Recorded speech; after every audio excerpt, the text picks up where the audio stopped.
confident as any man could be that he's going to do the same thing he did in the first fight. And one thing's for sure, if this bout is any better than its predecessor, it is a lock choice for 1998's Fight of the Year, because Chapter 1 was one we won't forget for a long, long time. August 22.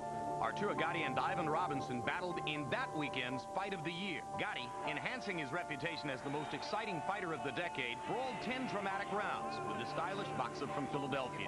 And with Thunder Gatti in the ring, we've learned to expect crescendos of drama. Ivan Robinson with a tremendous start in round number 1. And here it is, a minute into the fight, and Gatti's left eye is already puffing. My whole thing was run over there and get respect. And I had to do something to get that edge because I was going in as a 4-1 underdog. First half of the round has belonged to Robinson. Second half of the round has belonged to Thunder Gatti. I was kind of got worried a little bit because my mind was telling me to do something, but physically I couldn't do it. Something was missing, but I didn't know what it was. Robinson just targeting Gatti. Firing combinations and landing punch after punch. Gatti says, give me more. By the third round, I did feel pretty comfortable. I felt, though, that I had set the tone, and I thought, though, that I was doing whatever it took to be winning the fight so far. After 3 rounds of spirited warfare, Robinson was clearly ahead on the judges' scorecards. Gatti, left eye now cut and swollen, already needed to make something happen. Right hand over the top by Gatti. It is a clear knockdown, and it puts Gatti back in the fight in terms of the scoring. That's when I knew the fight was changing right there, when I heard him. And because I really didn't throw it hard, he went down. Robinson stunning Gatti inside. Arturo not throwing. Robinson with a chance for a knockout. Gatti holds on. Can you believe this guy? Can you believe this Gatti? is unbelievable. Every fight, that fight, pretty much, or battles. It's just the way I perform, and I fight with my heart. Honestly, going into the 10th round, I said to myself, the only way Arturo going to win this fight is if he knocks me out. Gatti again. 44 seconds to go. This would be the miracle of all miracles if he's able to pull it off. Robinson trying to hold. Gatti looking for one big blitzer. I knew I would have trouble finishing him off because I was really tired. Oh, what drama.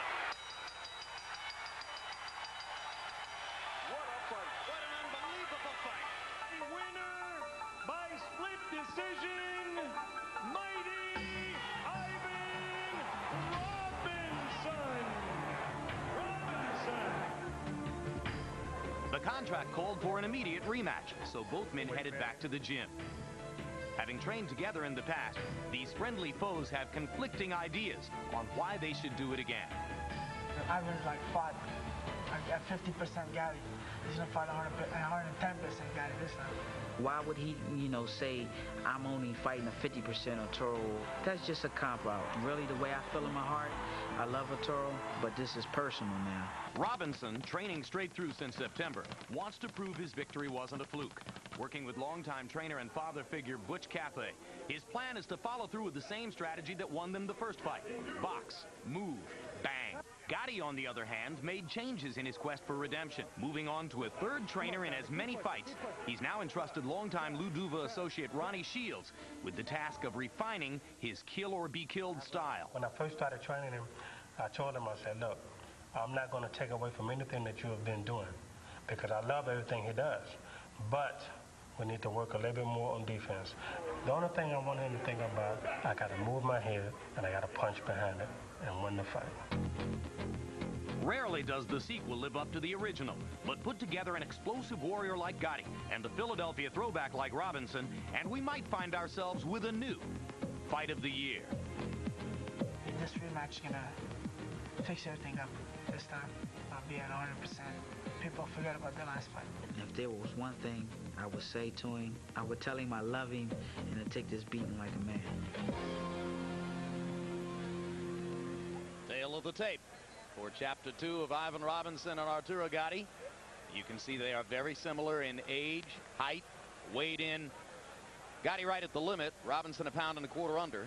Tonight you can see that Ivan has gained 12 and a quarter pounds since the weigh-in, and Arturo has gained 15. 2-inch reach advantage for Robinson, He tries to stick the jab and move. Punch stat numbers, Larry. And these numbers will tell the story of the first fight. Both threw about the same number of punches. Robinson was more accurate. And that held also for jabs. If Gaddy's going to do better, he's got to do better than those numbers with his jab. Rules of the bout with our unofficial ringside scorer, Harold Thunder Letterman. The Arturo Gatti Ivan Robinson fight is scheduled for 10 rounds using those unified rules of the Association of Boxing Commissions. Non-title. There's no standing gate count. No 3 knockdown rule.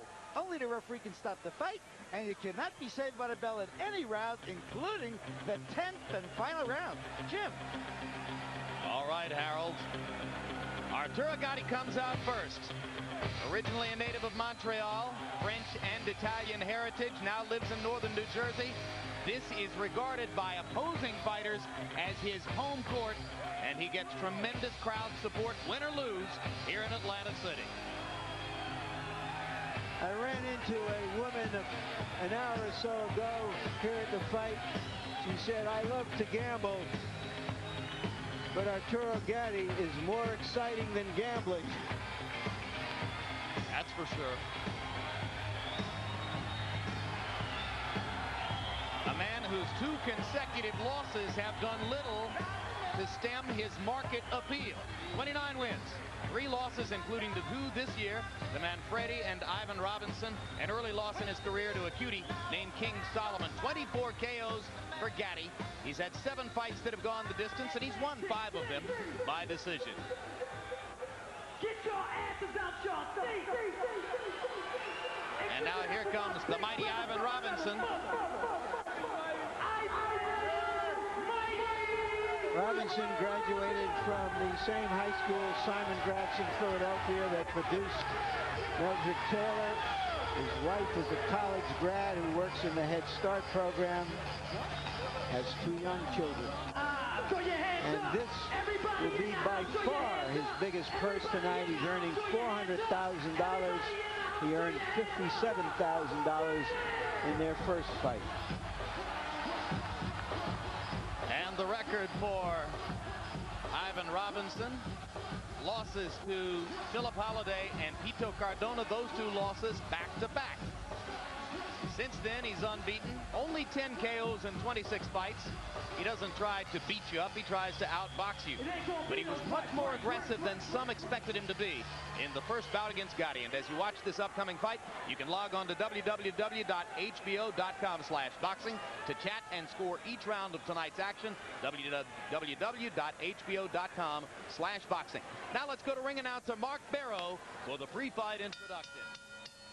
Ladies and gentlemen, before we introduce tonight's main event of the evening, HBO Sports and the world of boxing would like to recognize the passing of yet another legend in our great sport.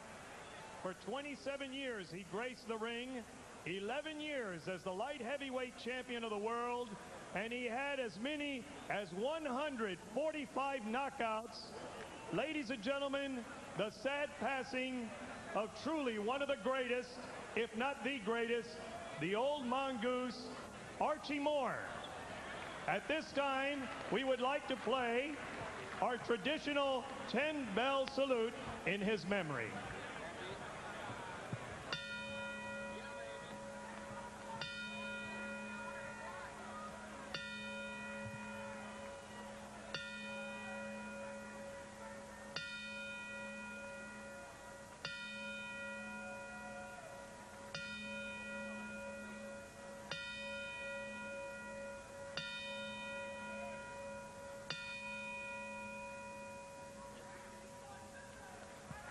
Hall of Famer Archie Moore, may he rest in peace.